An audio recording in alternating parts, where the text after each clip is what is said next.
calcification, comment ça fonctionne? Donc voilà, des conseils en prévention et en ergonomie qui vont peut-être pouvoir t'aider.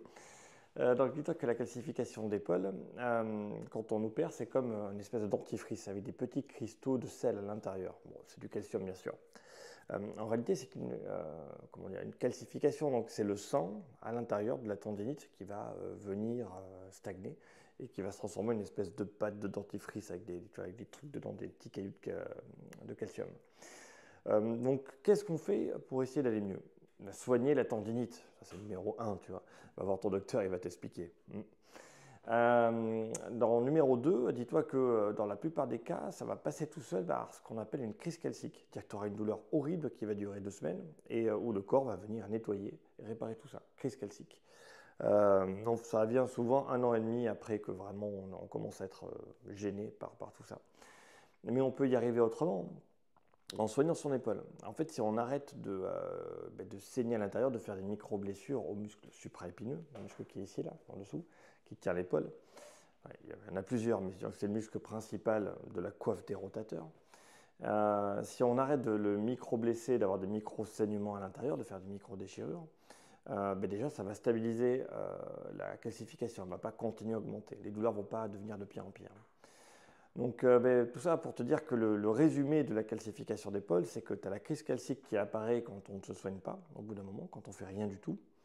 Et sinon, lorsqu'on se soigne, les douleurs vont diminuer. Attention, à l'écho, à la radio, on verra toujours qu'il y a des trucs. Mais dans la fonction, ce sera bien. Tu arriveras à faire tout ce que tu veux, sans gêne, sans problème. Voilà. Je vous rappelle juste je vous rappelle juste pour rappel, ça ne veut rien dire. J'ai pas encore bu mon café, hein, il est là-bas, il m'attend. Tu vois, dans 50% des cas où les gens ont mal à quelque part, on fait un examen et on voit rien. Et dans 50% des cas où quelqu'un a mal quelque part, on fait un examen et on voit rien. Enfin, qu'on fasse un examen ou pas, il y a 50% des cas où on voit rien à l'examen. Je ne sais pas si je suis très clair. Tout ça pour te dire qu'il faut corréler toujours une blessure avec des signes cliniques. Et qu'on peut aller très très bien, même avec une hernie discale au niveau lombaire par exemple. On peut aller très très bien, faire absolument ce qu'on veut.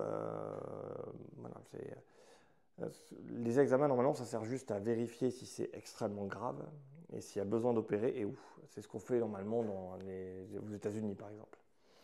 En France, c'est vrai qu'on a pour coutume d'aller vérifier et de regarder qu'est-ce qu'il y a, mais en réalité, c'est parce que ça coûte beaucoup moins cher. Voilà.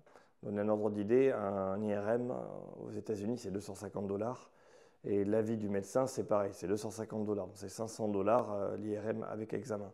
En France, si je ne dis pas de bêtises, je crois que c'est 90€ tout compris. Pas grand-chose près, il y a quelques années. Je n'ai pas regardé les prix. Je n'ai pas fait d'IRM depuis pas mal d'années. Voilà, je m'égare encore une fois, je me gratte l'œil, j'ai envie de prendre mon café. Je te dis à plus tard.